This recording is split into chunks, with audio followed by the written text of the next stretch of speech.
Bismillahirrahmanirrahim. Assalamualaikum warahmatullahi wabarakatuh. Waalaikumsalam Waalaikumsalam warahmatullahi warahmatullahi wabarakatuh. wabarakatuh. Oke, untuk absen di sini boleh ya dengan menyebutkan jurusan, kelas, nomor absen, NPM dan nama lengkap di room chatnya. Oke, teman-teman semua di kelas C akuntansi ya, kalau di kelas C kebanyakan. Di manajemen ini kelas apa? Yang gabung dari manajemen. Kelas apa? Oke, kelas A manajemen. Juga ada kelas yang lain. Selamat siang Kelas semuanya. B. Kelas B, Pak. Mudah-mudahan kita semua diberikan kekuatan ya, diberikan kesehatan dalam menempuh pendidikan, dalam mencari sebuah ilmu yang insya Allah ini merupakan salah satu amal ibadah kita kepada Tuhan yang Maha Esa, kepada Allah Subhanahu wa Ta'ala. Oke, untuk materi perkuliahan kita di bab ideologi ini sudah saya upload di 2 minggu yang lalu. Dengan ada 3 video dan pertanyaan-pertanyaan pun yang belum bertanya, yang belum melengkapi tugasnya, silakan untuk tapi mengisi kelengkapan di serat ada lulusan di mata kuliah ini. Adapun misalnya hal-hal yang belum saya jawab secara maksimal ya, saya tidak akan menjawab satu persatu, tapi memang relatif untuk pertanyaan banyak yang mirip-mirip lah ya lebih. Kalaupun misalnya nanti ada yang belum terjawab oleh saya di uraian ini, boleh ada minta penjelasan lebih lanjut. Oke, kita lanjut dulu ke materi ya. Pancasila sebagai ideologi ini merupakan masih kelanjutan ya, karena antar bab dalam mata kuliah Pancasila ini ada yang saling berhubungan. Kalau di materi sebelumnya kita memahami Pancasila sebagai dasar negara ya, di materi sebelumnya di semester ini yang berkaitan dengan realisasi Pancasila atau implementasi atau pelaksanaan secara objektif atau yang berkaitan dengan kedudukan Pancasila sebagai dasar negara, sebagai sumber dari segala sumber hukum. Sehingga yang berkewajiban dalam mentaati Pancasila, dalam melaksanakan Pancasila sebagai ideologi itu, karena ini sebagai dasar negara, yakni ya kepala negara dan reng-rengannya atau penyelenggara negara, pemerintahan, diperuntukkan untuk pemerintahan secara objektif. Jadi objeknya jelas kalau objektif. Sementara di bab 4 sebagai ideologi ini yang berkaitan dengan fungsi Pancasila. Kalau ini mah kedudukan, kalau ini fungsi ya, ideologi itu. Nah, kalau fungsi itu implementasinya subjektif.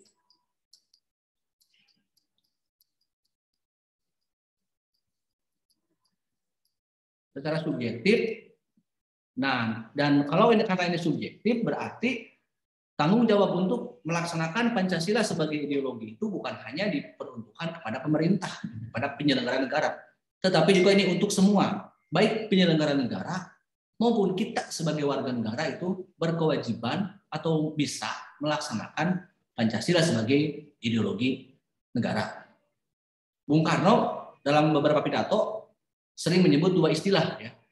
Kalau yang pertama yang berkaitan dengan dasar negara, Bung Karno menyebutnya dengan Stats Fundamental Norms. Ini yang sudah kita bahas di bab 3. Sementara kalau sebagai ideologi, Bung Karno menyebutnya ini sebagai Philosophies Grundlagen. Nah, bab 4, bab 5, bab 6, dan bab 7 itu merupakan implementasi Pancasila secara subjektif sebagai ideologi, sebagai falsafah bangsa, sebagai pandangan hidup, bahkan di bab terakhir nanti sebagai pengembangan ilmu. Jadi ilmu-ilmu yang kita pelajari, yang Anda pelajari sesuai dengan jurusan. Di sini ada 2 jurusan, akuntansi, manajemen. Nah, bagaimana implementasi untuk prodi manajemen, bagaimana implementasi untuk ilmu akuntansi yang berkaitan dengan Pancasila. Tapi ini nanti bab terakhir. Nah, kita lanjut. Sebagai ideologi berarti Pancasila ini ya kita pun bisa. Negara itu memiliki ideologi atau bangsa itu memiliki ideologi.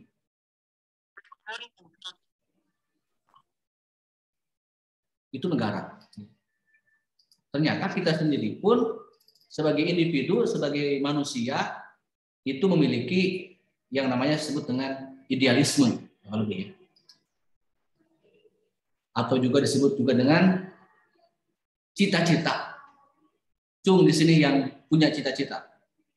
Aura Anjani, apa cita-cita kamu dari dulu sampai sekarang? Waktu kecil dan sekarang apa sih yang kamu cita-citakan? Jadi orang sukses, Pak. Orang sukses yang bagaimana? Sukses dalam mencopet misalnya? Atau apa? Yang harus jelas. Sukses, membahagiakan orang tua, menjadi orang bermanfaat. Ingin bahagia di dunia atau di akhirat? Ini akhirat. Kalau di akhirat, sekarang juga bisa ya. Anda pindah dari dunia ke akhirat. Insya Allah, husnul khotimah. Mau? Mau bahagia di akhirat?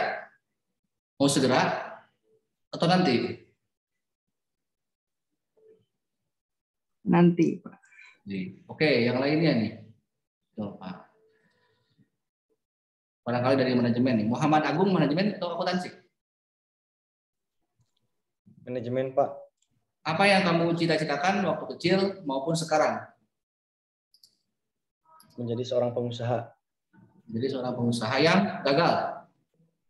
Yang sukses. Kenapa tidak ada yang mau jadi pengusaha yang gagal? Cuma yang mau jadi pengusaha tapi gagal. Meida, Lestari, mau jadi pengusaha? Mau, Pak. Gagal atau sukses? Yang sukses, Pak. Sesekali itu beda dengan yang lain ya. Kalau yang lain ingin sukses, kamu ingin gagal. Biar beda aja. Oke, coba yang lain ini yang lebih contoh yang lebih gitu ya. Siti Hoirah dari akuntansi atau manajemen? Siti? Dari akuntansi. Akuntansi. Kamu apa yang kamu cita-citakan? Waktu kecil kamu ingin jadi apa? Jadi dokter. Sekarang? Suster? Sekarang jadi pengusaha, Bapak. Pengusaha. Coba yang lain. Rian, Firman, Pauji. Kamu waktu kecil ingin jadi apa? Jadi pilot, Pak. Sekarang? Jadi kuliah. Kuliah. Jelas. Jadi pengusaha, Pak. Pengusaha. Jadi Ini pengusaha. semuanya ingin jadi pengusaha ya. Coba Pascal, kamu ingin jadi apa waktu kecil? Polisi, Pak. Polisi. Sekarang poluan atau apa? Udah besar. Masih, Pak. Polisi. Pasti. Barangkali waktu kecil ingin jadi poluan, tapi udah besar jadi polisi. Gitu. Terus sebaliknya. Coba yang lain, biar ada yang variatif nih. Siapa nih yang beruntung yang saya tanya? Yang saya jarang melihat aja. Lise Indriani. Dari akuntansi atau manajemen? Akuntansi, Pak. Apa yang kamu cita-citakan waktu kecil dan sekarang? Waktu kecil ingin menjadi guru. Sekarang? Kalau sekarang ingin menjadi orang yang sukses. Oke. Semuanya ingin sukses. Kenapa nggak ada yang mau gagal? Gitu ya? Sekali mau ingin gagal dalam hidup. Coba, barangkali ada yang mau hidupnya gagal. Herdi Nur Diansah. Tadi ada gabung. Nah, Siap, Pak. kamu dari jurusan apa? Saya soalnya lupa ya. Terlalu banyak mahasiswa yang saya ambil. Manajemen, Pak. Kamu waktu kecil ingin jadi apa? Nah, sekarang ingin jadi apa? Kalau waktu kecil itu jadi koki ya, kalau sekarang mah hidup sukses aja, baik akhirat maupun dunia. Ya, kalau ingin di akhirat, insya Allah gampang ya. Siap. Oke, Pak, mulai. Panggil malaikat maut. Seorang lagi nih yang ingin ditanya kayaknya. Adni Fitria. Kamu ya Adni Fitria Nugraha. Adni. Bisa dengar suara saya, Adni? Oh, tenggelam lagi. Oke lah. Biasanya kalau anak kecil ditanya itu ingin jadi apa? Coba yang paling mainstream. Robi. Biasanya kalau anak kecil ditanya, contoh cita-cita anak kecil itu apa saja? Presiden, Pak. Presiden, apalagi?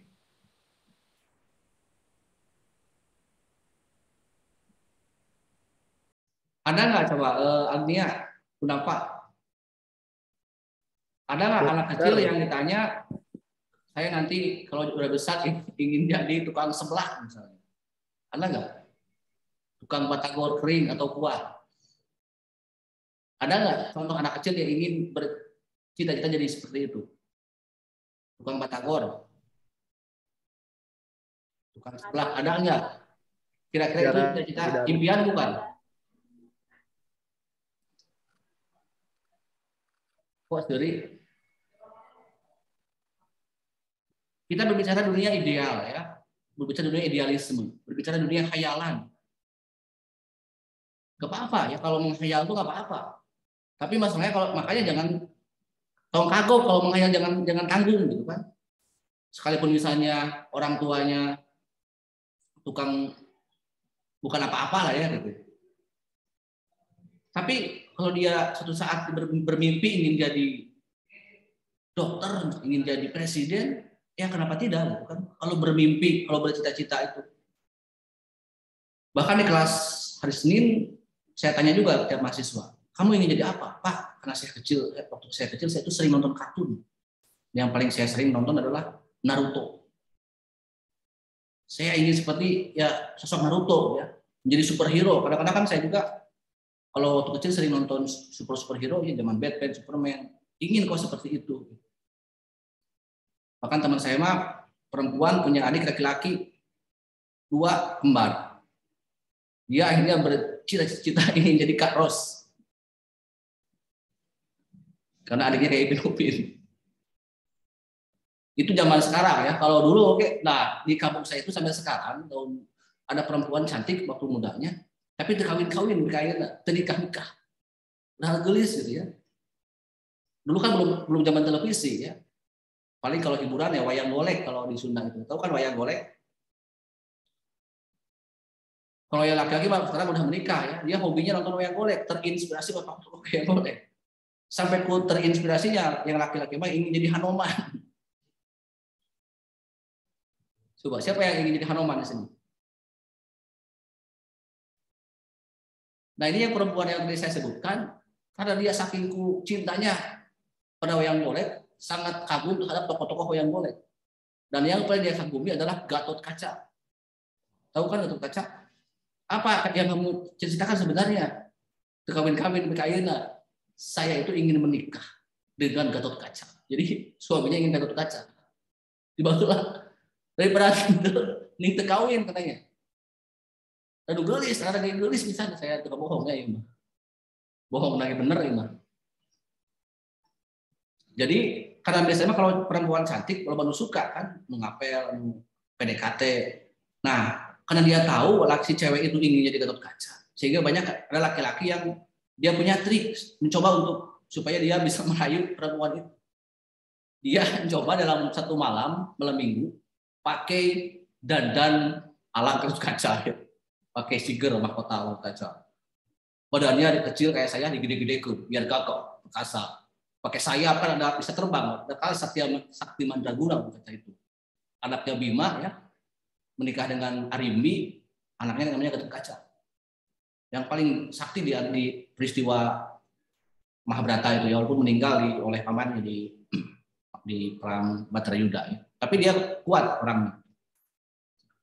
Nah, sudah dalam satu malam akhirnya dia sudah lengkap dandanannya karena ingin saking bogohna ka awewe eta. Dia udah malam-malam jam 8 dan stand di depan rumahnya dengan gitu. Kayak kasih aku rumahnya gitu. Oke, iya. Oh, geus lengkap udah gagah. Kan si kadenge mah anu sarah di luar si awewe teh kan. Nyauran ataupun ieu saha? Ya saha di luar siapa? Saha di luar eta. Si perempuan tanya. Akhirnya laki-laki itu gagak ke kieu eta gagak was wayang. Gatot gaca ya. Pas dalangnya kumaha. Gatot gaca. Kan leuwas si awena teh. Cenah berak we kaca. Kana leuwas bawa cai di dapur sa termos di banyur we. Karena mau di banyur laki cai pasti refleks panas gitu nya. Leuwas ngajerit atau kumaha nyeri teh ya. Eta mah da beda. Terus sabab masih di Jawa itu kaca pas di banyur teh lain nyebut nyeri aduh atau lupa atau kumaha. Tobat. Jadi kayak dalang nyebut tobat gitu. Masuk itu kan kaca mah. Jadi itu khayalan ya enggak masalah gitu ya. Anda dulu waktu kecil ingin jadi polisi, udah besar berubah menjadi polwan itu enggak masalah. Penting masih punya cita-cita. Nah, kemudian kita berbicara tentang ideologi negara, ideologi bangsa. Apakah setiap negara bangsa itu perlu nggak sih memiliki ideologi? Ini yang banyak ditanyakan. Ya perlu tidak perlu sebenarnya. Kalau ingin menjadi negara yang hebat besar, ya perlu, harus, gitu kan?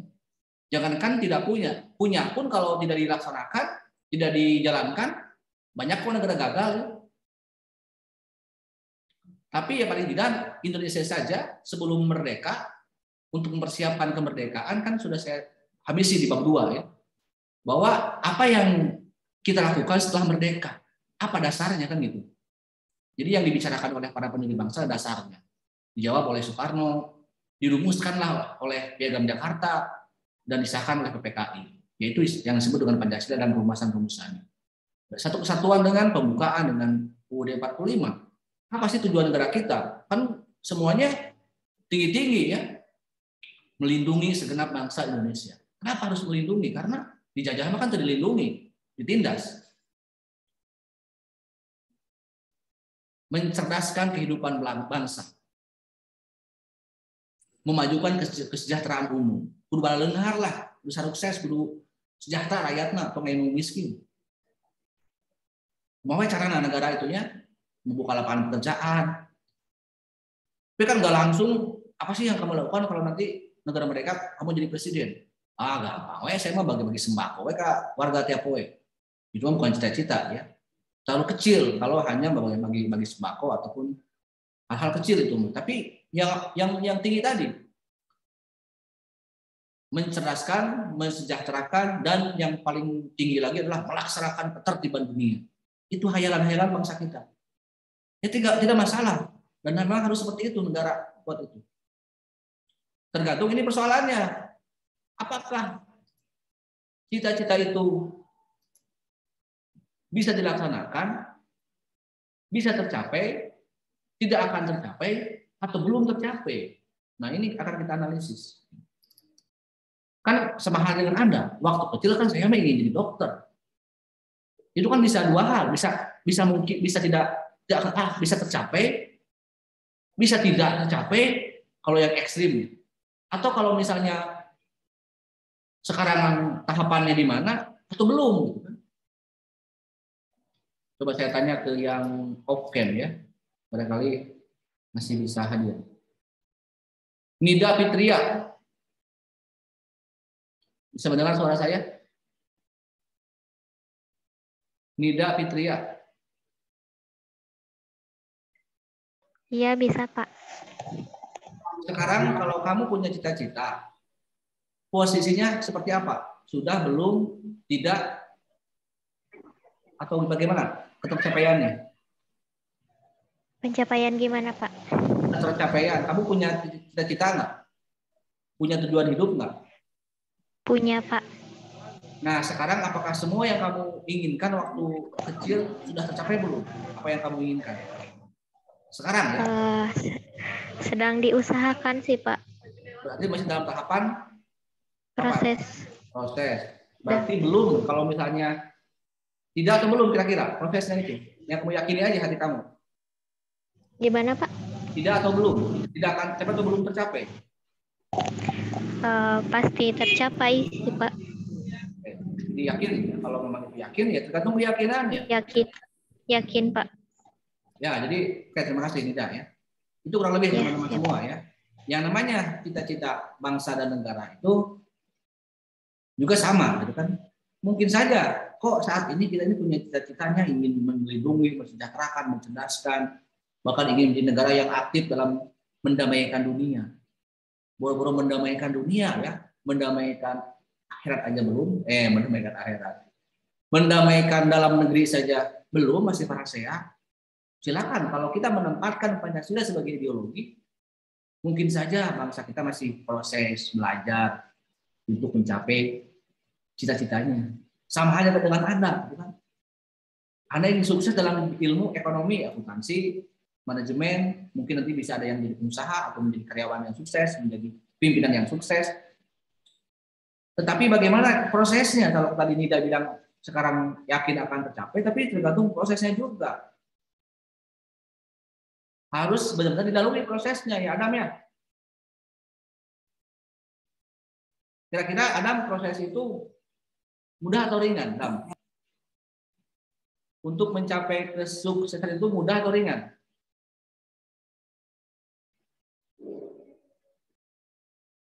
Ya, Adam? Menurut kamu untuk menjadi orang hebat itu mudah atau ringan? Atau berat? Sulit. Tapi kan harus dilalui. Kalau tidak mau sulit, jangan jadi orang sukses. Sudah aja tadi, tinggal Anda ke pasar, beli terigu atau beli aci, beli minyak goreng, bumbu, alat masak, udah orang sebelah, gang cireng. Mudah-mudah aja itu. Maaf, bukan berarti kita menghina tukang gorengan atau tukang apapun ya. Tapi kan akhirnya nanti ada idealisme, ada realita kan gitu. Betul nggak? Tapi berbicara idealisme mah ya harus lebih dari itu. Bahkan coba Anda tanya ke tukang gorengan, ke tukang seblak. Man, waktu mamang keur ngora, keur kecil. Naon sih cita-cita mamang? Cita-cita bibi tukang gorengan, tukang seblak.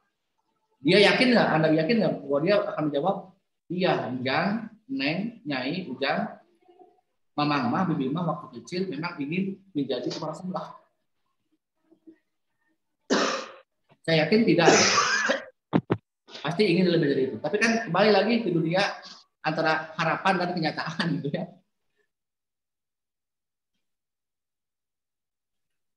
Oke. Ini yang saya lihat dulu pertanyaan yang masuk.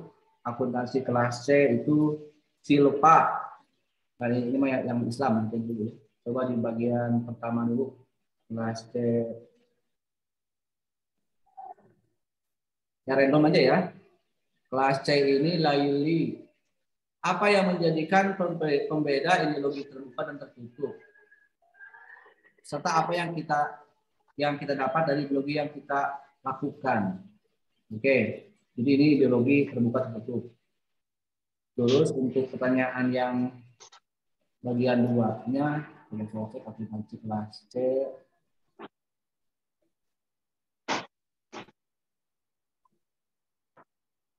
Ada akuntansi ya.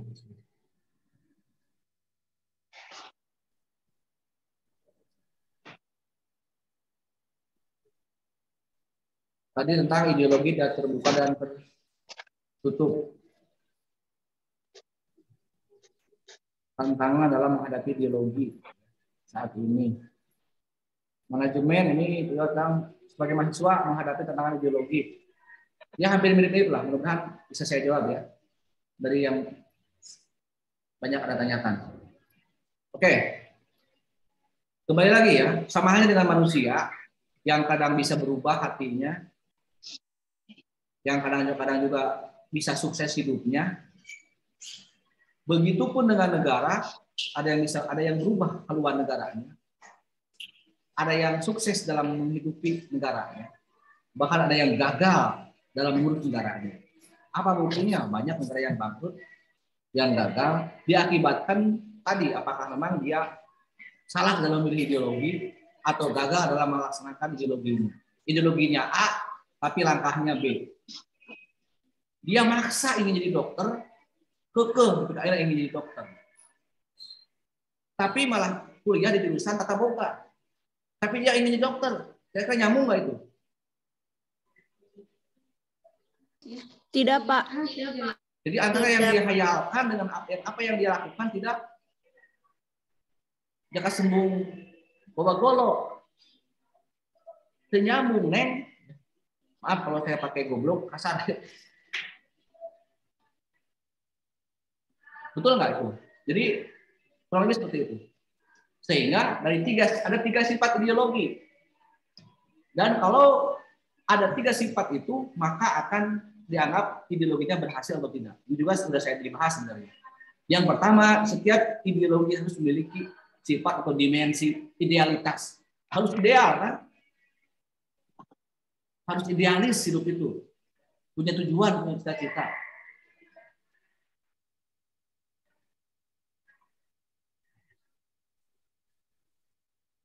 Jangankan memilih hidup, ya, atau apa dalam menentukan nasib hidup secara materi misalnya. Kan ingin ideal, kan ingin jadi A, B, C, dan D. Untuk menentukan pasangan aja kan Anda ingin yang ideal, kan? Kalau perempuan ingin yang kaset, gagah, bager, pinter, benar. Sama laki-laki oke nya yang gelis, itu namanya gelisnya lah. Anu resep lebih gelis lah. Saya kalau nampak awal gelis saya bogoh, soalnya saya laki. Itu masalah namun awal bertai saya. Jujur aja saya. Soalnya gelis kan soleh itu, kan? Ulah salah, kalau dia soleha, dan lain-lain. Itu ya, ideal. Tetapi selain ada yang ideal, juga ada yang realitas. Dimensi yang kedua. Nah, kita mulai membandingkan antar ideologi. Kenapa memilih Pancasila kita itu? Padahal dunia udah menyiapkan dua ideologi saat pasca Perang Dunia II itu. Yang pertama, silakan Anda mau pilih liberalis, Amerika Serikat, Inggris, Prancis, pemenang blok sekutu. Dan yang kedua, pemenang Perang Dunia II, blok poros. Uni Soviet dan kawan-kawan, Pakta Warsawa dan NATO. Itu dua pilihan yang ditawarin oleh ini. Apa ideologi itu? Liberal dan komunis, sosialis. Nah, orang malah milih Pancasila. Nah, pertama bahwa setiap ideologi tentunya ada dimensi-dimensi idealisnya, ya. Tadi yang itu saya sebutkan, kita punya tujuan mulia. Dengan dasarnya apa? Ya, ketuhanan, kemanusiaan, persatuan, kerakyatan, dan keadilan. Kemudian yang berikutnya, Pancasila itu memenuhi unsur ideal realitas. Adakah realitanya? Kalau kita menjadikan sila pertama ketuhanan yang Maha Esa, ada nggak faktanya orang yang bertuhan di Indonesia? Tapi jangan berbicara Tuhannya, ya. Tuhannya ada nggak? Coba buktikan. Nanti ini minggu depan bagi siapa. Tapi sila pertama itu maksudnya bahwa orang-orang Indonesia itu telah beragama jauh sebelum merdeka negaranya. Ada Islam, Kristen, dan lain-lain. Gitu, ya. Itu dimensi realitas. Ada realnya, faktanya ada. Bukan hanya utopia belaka. Karena kalau yang idealitas ditambah dengan yang realitas itu akan memungkinkan tercapai tujuannya. Coba saya mau tanya. Sekali lagi ya. Orang yang bercita-cita ingin jadi dokter dengan perempuan tadi yang bercita-cita ingin menikah dengan Gatot Kaca, mana yang akan tercapai? Yang mungkin tercapai? Dokter. Jadi dokter atau menjadi suami Gatot Kaca? Jadi dokter. Kenapa?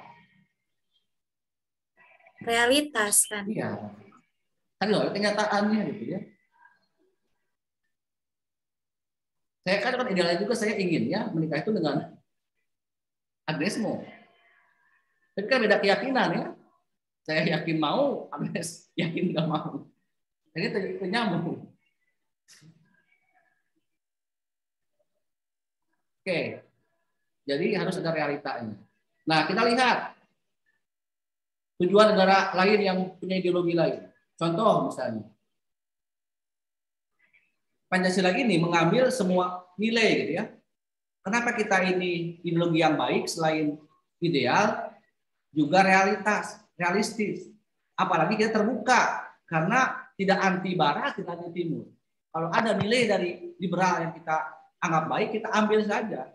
Apa nilai baiknya? Kebebasan individu, kemanusiaan. Makanya ada sila kedua. Kalau ada yang baik dari nilai sosialis komunis, kita ambil saja. Apa yang baiknya? Sila kelima, keadilan sosial. Sosialis itu kan. Jadi kita ini unik ya, Pancasila itu. Sila 2, sila 4 itu liberalis, humanis, individualis, tapi sila kelimanya sosialis. Ada sila kahiji, ngadeun ketuhanan yang Maha Esa, negara agama. Makanya ada yang sok heureuy baheula masa kuliahnya. Ari Pancasila teh naon? Apakah ideologi agama dasarnya? Lain, bukan agama, bukan Islam.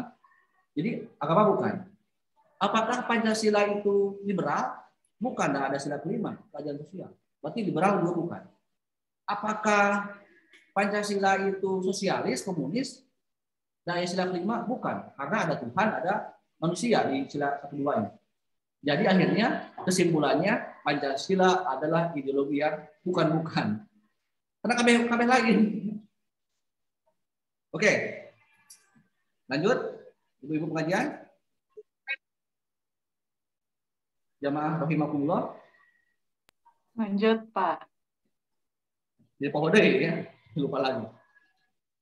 Nah, kita melihat ideologi yang lain ya. Pertama, kita mengambil nilai sosialisme dalam sila kelima, tetapi kita berketuhanan yang Maha Esa. Sehingga ada yang mengatakan Pancasila ini sosialis religius. Tapi orang kayaknya nggak mau disebut sosialis religius. Bisi nyampur adukan antara agama dan komunis. Tapi nggak apa-apa ya, karena nilai-nilai yang terbaik dari dunia sosialis adalah keadilan, persamaan hak itu adalah ideologi sosialis. Nah kemudian, tetapi ada tujuan yang berbeda. Tujuan utama dari sosialis komunis, kalau kita lihat siapa sih penganutnya, bedanya nih. Kalau Pancasila nilainya yang telah ada baik dari dalam negeri maupun luar negeri kita ambil karena semuanya ada faktanya dibutuhkan oleh masyarakat. Sementara kalau mereka yang memilih ideologi tertentu sangat ekstrim pilihannya, memang lebih jelas jenis kelamin ideologinya. Liberal jelas, individualis, kumaha aing-aingan. Sosialis, komunis, kelompok. Sehingga yang satu mah tidak mengakui individu, yang satu mah tidak mengakui kelompok. Karena dominan individu, dominan kelompok. Hari kita bagaimana Indonesia? Kita mah yakin bahwa manusia itu selain sebagai makhluk individu, juga sebagai makhluk kelompok, makhluk sosial. Apa dasarnya? Karena kita makhluk Tuhan, bukan makhluk materi. Itu kalau kita mau pilih Pancasila. Jadi individu penting, kelompok penting. Nah, adanya ideologi komunis itu lahir karena pertama ada seorang tokoh yang disebut dengan Karl Marx. Menulis sebuah buku yang tebal, 2 jilid, nama bukunya Das Kapital. Nah, Das Kapital itu adalah sebuah karya ilmiah dari Karl Marx yang mengkritik sistem ekonomi kapital dari sistem ekonomi liberal. Jadi orang-orang akibat adanya liberalisasi ekonomi yang melahirkan revolusi industri, terbentuklah masyarakat kapital, terbentuklah ekonomi kapital. Yang resikonya kalau individualis dan adanya persaingan tidak sehat, maka muncullah kelompok masyarakat yang tidak berimbang. Orang kaya dan orang miskin. Yang miskin semakin miskin, yang kaya semakin kaya. Yang miskin umumnya golongan buruh, golongan tani. Yang kaya umumnya golongan borjuis, pengusaha, penguasa yang menjadi pengatur, pemilik modal, mengatur sistem ekonomi. Cek kata Karl Marx, teu bener eta teh. Masa beunghar-beunghar miskin-miskin, yang miskin itu yang kerjanya capek, 8 jam, lembur. Tapi gajinya UMR. Ada yang pemilik modal, tergawe, ternaon, berkeringat, gajinya penghasilannya miliaran. Tidak adil, cuma revolusi, berontak. Orang kaya melawan orang miskin, revolusinya gitu. Maka pasukan Palu ngeberontak ke majikannya. Di masyarakat bawah lain apa? Tani. Saya ini buruh tani. Tukang arit. Tenaga sawah, tenaga pare. Sementara pemilik tanah benar loba sawahna. Pas panen saya mencapai tenaga tapi dah loba parena boga sawah. Kumaha carana? Rebut kekuasaan tanah dari tuan tanah. Bagi rasa memang. Jadi itu. Jadi bersatulah kaum arit dan kaum Palu ya, untuk melawan ketidakadilan. Itulah revolusi ala-ala komunis. Marxisme diadopsi lagi oleh sosialisme, kemudian menjadi komunisme ketika diterapkan di negara Soviet oleh Lenin dan Stalin. Jadi itulah perbedaannya ya antara apa tujuan untuk adanya sosialis komunis itu seperti halnya tujuan dari pikiran Marxisme, yaitu menciptakan masyarakat tanpa kelas, sama rata, sama rasa. Apakah itu ideal? Ideal sekali. Dalam masyarakat di sebuah negara tidak ada yang kaya, tidak ada yang miskin. Kalau negara punya APBN 1.000 triliun, sementara penduduknya 200 juta, coba Anda hitung di Indonesia. Kalau sekarang katakanlah 200 juta, dibagi 1.000 triliun dibagi 200 juta penduduk. Berapa per, kalau dibagi rata, kira-kira berapa per tahun untuk setiap warga negara Indonesia? Tapi mungkin nggak akan seperti itu. Itu kalau berbicara paham materialisme orang-orang sosialis komunis ya, karena ingin persamaan sama rata tidak boleh ada yang miskin. Semua tanah, semua perusahaan diambil alih, dimonopol oleh negara, kemudian dibagi rata ke rakyat. Contoh begini, coba ini kita contohkan dalam lingkungan kecil aja, yang orang ngomong ke negara ya. Rapi, Lutfiansah, bisa dengar suara saya? Ya Pak. Saya mau pakai headset ya, bentar. Ini hujan. Ya Pak.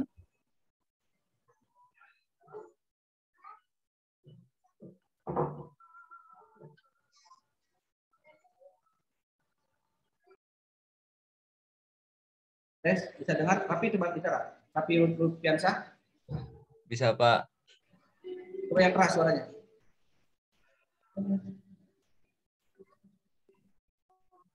Tapi kamu punya Ya Pak. berapa anggota keluarga di rumah kamu?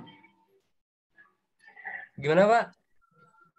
Di rumah kamu ada berapa orang? Coba selain ayah, ibu, ada berapa keluarga? Berapa anggota keluarga?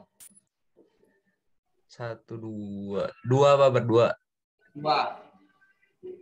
Begini ya.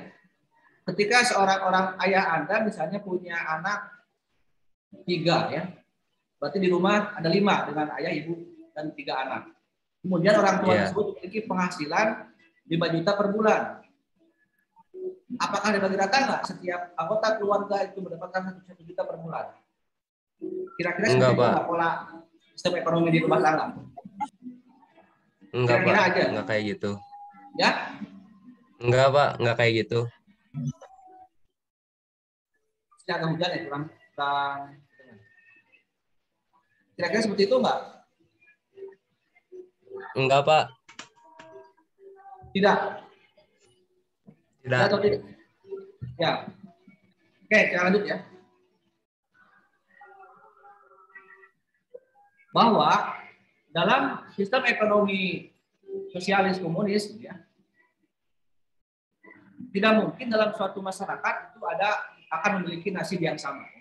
Kekayaannya akan sama. Dan tidak mungkin juga negara yang bisa membagi rata kekayaan alam, kekayaan negaranya. Karena itu yang namanya materi itu bukan hanya hitungan-hitungan angka ya. Karena kadang-kadang kalau kita percaya pada agama ya, orang tua kita hanya penghasilannya hanya 1 juta per bulan. Punya anak 3, punya istri 1, banyak kebutuhan kadang-kadang bisa cukup. Berarti kan bukan hanya hitungan materi, ada hitungan-hitungan yang lain. Terutama ya rezeki yang datang dari Tuhan misalnya ya, untuk manusia. Nah sementara mereka yang menganggap bahwa itu hanya sebatas materi, akhirnya tidak bisa berhasil dalam menciptakan konsep masyarakat yang sama rata sama rasa. Tujuannya bagus, tapi secara faktanya tidak mungkin ada. Dan tidak pernah terjadi hal seperti itu.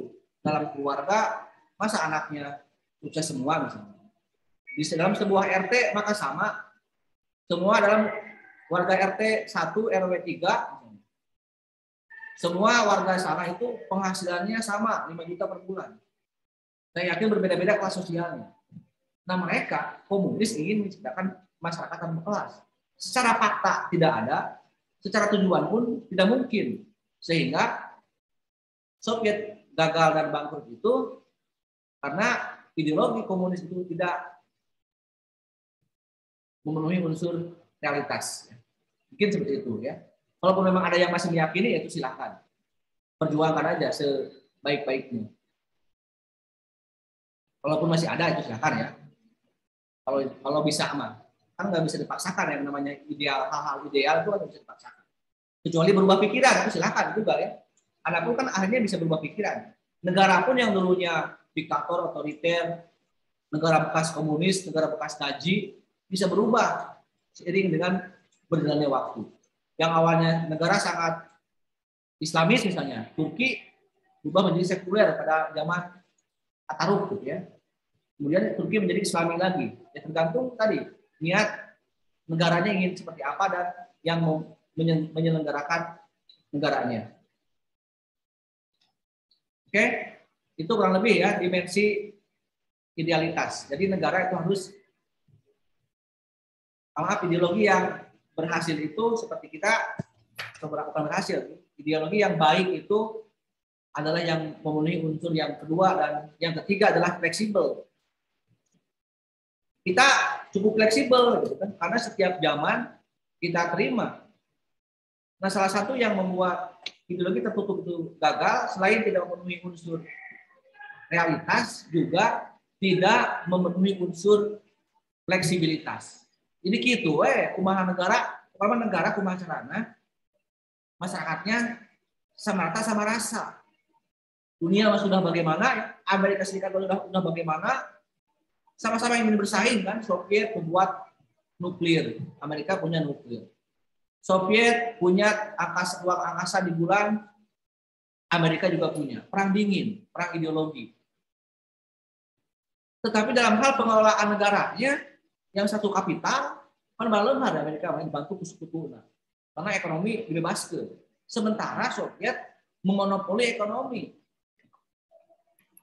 Itu berkembang masyarakatnya, itu boleh melawan. Cicing we, rakyat nggak boleh ikut-ikutan ngurus ekonomi. Rumah apa-apa di negara. Akhirnya keteteran dan gagal Soviet. Misalnya Gorbachev dulu zaman tahun 90-an presiden. Karena tadi terlalu ideal, tidak memenuhi unsur realitas dan fleksibilitas. Itu yang pertama ya, tentang perbandingan dengan ideologi lain.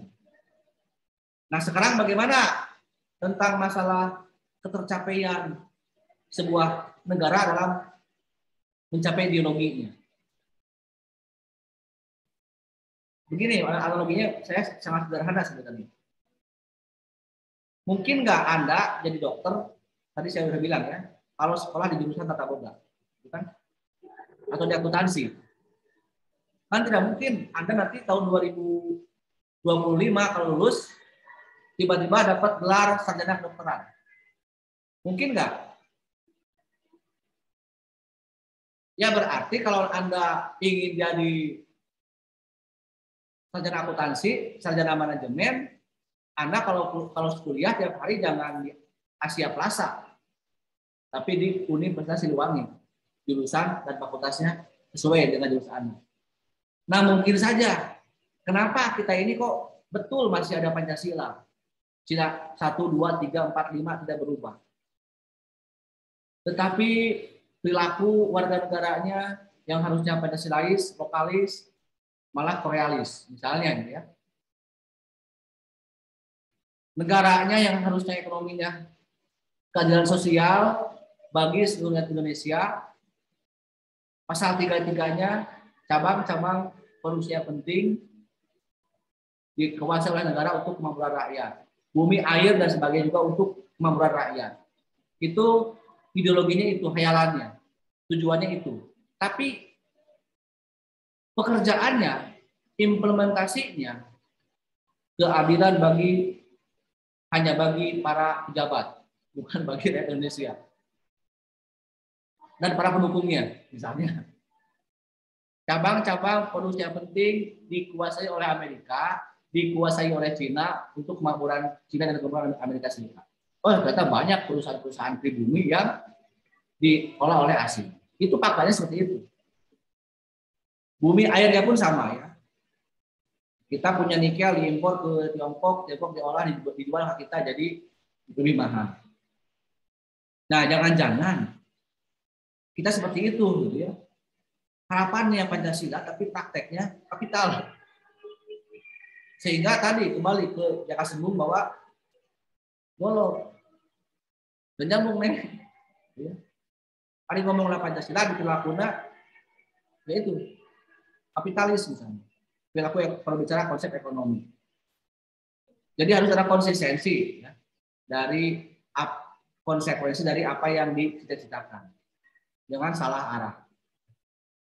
Itu ya teman-teman semua terkait dengan pertanyaan mengenai bagaimana implementasi Pancasila. Lalu bagaimana solusinya? Berarti kita punya dasar negara. Jadi untuk melaksanakan Pancasila sebagai ideologi harus dibantu dengan implementasi yang objektif. Bagaimana tadi yang saya sebut? Negara menjadikan Pancasila sebagai sumber hukumnya. Kalau sila kelimanya masih sila kelima yang sekarang, dan masih pasal 33 yang sekarang, tolong Pak Presiden, tolong Pak DPR, kalau membuat aturan ekonomi itu, jangan hanya ikut kata orang-orang Tiongkok, kata orang-orang Amerika Serikat, ataupun yang memodali kita, tapi ikuti Pancasila, ikuti UUD 45. Itu harusnya seperti itu. Idealnya seperti itu. Kalau ingin tercapai, kalau tidak ingin tercapai, sama. Bukan mah yang jadi dokter, walaupun saya di jurusan perbankan, ya nggak bisa. Itu yang kita pahami bersama, dan mudah-mudahan ya kita ada generasi yang bisa yang mencapai apa yang kita citakan. Yang berikutnya yang banyak ditanyakan juga ini yang kait hubungan antara agama dan Pancasila, yaitu tentang ajas tunggal. Ajas tunggal itu adalah bagaimana Pancasila sebagai ideologi itu. Kan kalau subjektif ya, misalnya Kamila membaca, memahami Pancasila, oh ya seperti itu. Menurut Kamila, oh berarti seperti itu ya Pak. Oh iya. Bisa beda dengan kata rapi misalnya. Kata rapi bahwa Pancasila itu ada 3. Tapi nggak mungkin ya kalau semuanya pasti 5. Tapi implementasinya misalnya ketuhanan yang Maha Esa. Saya mah Tuhannya Allah. Saya mah agamanya Islam. Saya juga beda. Tuhan saya itu ya Sang Hyang Widi misalnya. Jadi bisa aja berbeda karena subjektif ya. Keadilan itu bisa berbeda-beda. Adil buat penguasa, adil buat pengusaha, belum tentu adil buat rakyat, kan gitu. Nah ini makanya berat ideologi itu. Sehingga apa tolak ukurnya yang bisa menerjemahkan ideologi itu seperti apa sih? Kalau begini, kalau agama mungkin karena di atas levelnya, di atas negara ya. Kalau umat muslim itu kan jelas. Kitab Tuhannya siapa, kitabnya apa, dan sosoknya siapa, kan itu. Kita punya Al-Quran, punya hadis, dan Rasulullah kalau bagi yang muslim. Nah ini yang berat bagi kalau Pancasila. Nah Orde Baru pernah kurang lebih seperti itu. Orde Baru itu yang awalnya Pancasila itu adalah kompromi kelompok. Kenapa muncul Indonesia? Karena sepakatnya orang Islam, orang nasionalis. Sepakatnya orang Timur, orang Barat. Beda-beda agamanya, beda-beda bahasanya, beda-beda kepentingan politiknya. Tapi berkompromi. Sehingga apa hasilnya? Beda kata, bolehlah Islam menonjol, boleh. Tapi dihapus, apa-apa. Silakan hapus yang pertama dengan kewajiban dan tidak bisa Islam. Tapi tetap dengan Maha Esa. Oke. Boleh nggak Islam untuk masih bisa berjuang? Boleh. Akhirnya boleh ada partai Islam, ada ormas Islam, ormas Kristen, partai Kristen. Yang penting kita masih Indonesia, Bhinneka Tunggal Ika. Sehingga dalam Pancasila Indonesia itu boleh semua organisasi menganut sebuah paham ajaran Islam, Kristen, agama maupun paham lain kecuali komunis ya, yang dilarang tahun 66 selama masih Indonesia. Tetapi zaman Orde Baru dihapus semuanya. Semua ormas, semua partai politik haluannya sama, Pancasila. Yang bagaimana Pancasilanya? Ya begini nih, ada P4, ada BP7, ditakar.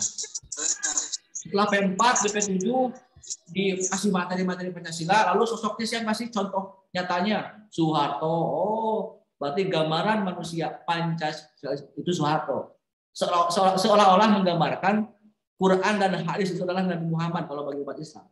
Nah, dulu Pancasila dikultuskan seperti Soeharto Pancasila. Berarti kalau kita melawan Soeharto berarti melawan Pancasila. Ya iya dong.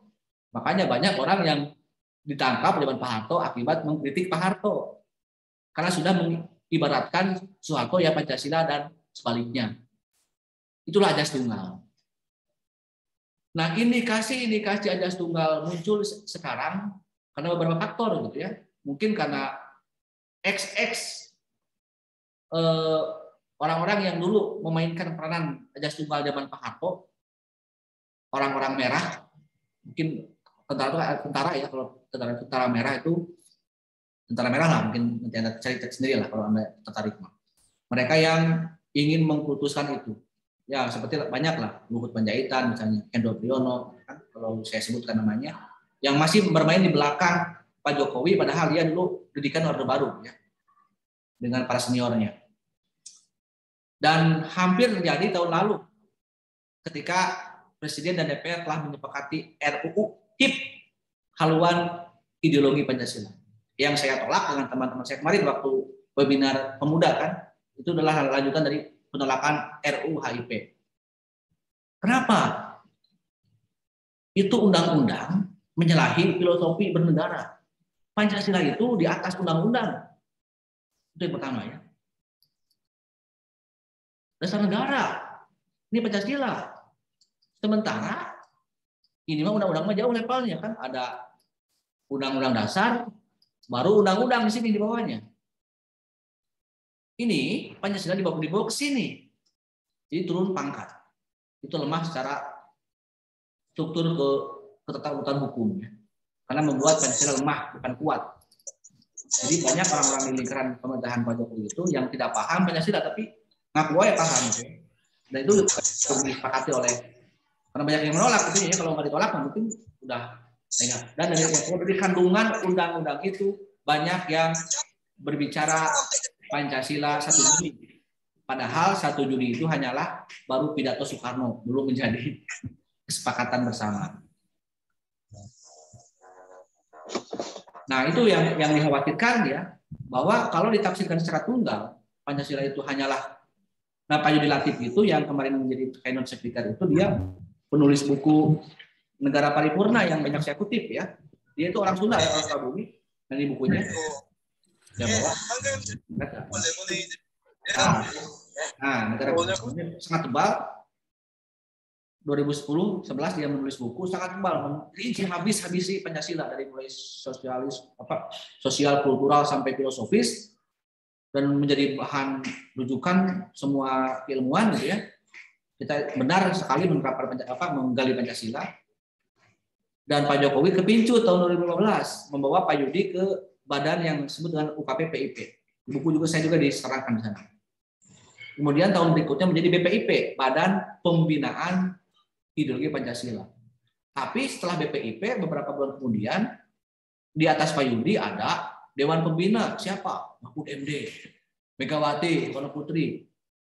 Aduh, Pak Yudi Latif, kan saya menulis buku secara ilmiah. Makanya kalau saya ngajar ke kelas gitu ya, faktanya, sejarahnya, bagaimana hubungan dengan Islam dan hubungan dengan yang lain, ini nggak melihat pro kontra ya, benar salah, saya oposisi, kamu bukan oposisi, tapi secara objektif dan ilmiah.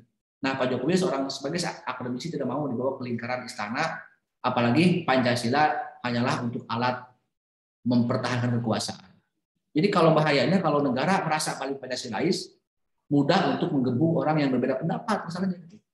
Kenapa FPI HTI dibubarkan karena tidak Pancasilais.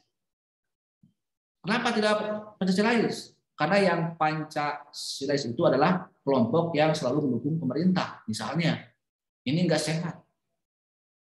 Padahal dulu Pak Heri ya, Pak Heri itu muridnya Pak Kailan yang menulis buku. Ini UGM ya, kalau itu Bandung, Jakarta. Kalau ini saya juga kemarin mengundang Pak Heri dari UGM. Pak Kailan itu menulis buku yang sangat luar biasa juga nih. Bisa dibaca? Coba baca bukunya. Judulnya Liberalisasi Ideologi Negara Pancasila. Ini UGM loh, kampusnya Pak Jokowi. Nah, tahun 2016-17 waktu Pak Heri ke kampus, sedang ramai-ramainya di istana, mantan rektornya Pak Heri ya, tak lama menjadi rektor, kemudian diangkat menjadi Menteri Sekretaris Negara di Pak Jokowi. Sekarang juga masih menjabat, Pak Pratikno. Dia Pak Pratikno pernah membuat slogan di istana. Saya Pancasila, saya Indonesia. Dihabisi oleh Pak Heri dan Pak Kailan. Itu pas sedang diusir Pak Herinya. Kenapa? Itu salah, nggak peduli dia itu presiden alumni UGM ataupun nggak peduli mantan rektor. Yang penting itu kalimat yang salah. Masa mengatakan saya Pancasila, saya Indonesia? Saya Pancasila berarti saya dasar negara. Nah, inilah yang disebut dengan Anjas Tunggal. Jadi bahaya kalau hanya ditafsirkan oleh satu pihak. Kalau mau adil, harusnya kita gali secara akademik. Kalau yang salahnya negara atau pemerintah, kita ingatkan. Kalau yang salahnya masyarakat juga kita ingatkan. Biar sama ada solusi. Jangan saling sampai menghakimi satu sama lain, apalagi saling memenjarakan mentang-mentang sedang berkuasa. Oke, sekian dari saya. Mungkin minggu depan kita lanjut ke bab filsafat. Hal-hal yang belum dibahas mungkin bisa Anda tanyakan ya kalau ada waktu di Zoom maupun di media-media lain ya. Misalkan aja kalau Anda mau meramaikan hasanah Google Classroom, buat aja postingan, Pak saya kurang paham tentang pertanyaan ini, ingin minta Bapak untuk menjelaskan di Zoom misalnya. Sekian, Assalamualaikum warahmatullahi wabarakatuh. Waalaikumsalam warahmatullahi wabarakatuh. Waalaikumsalam.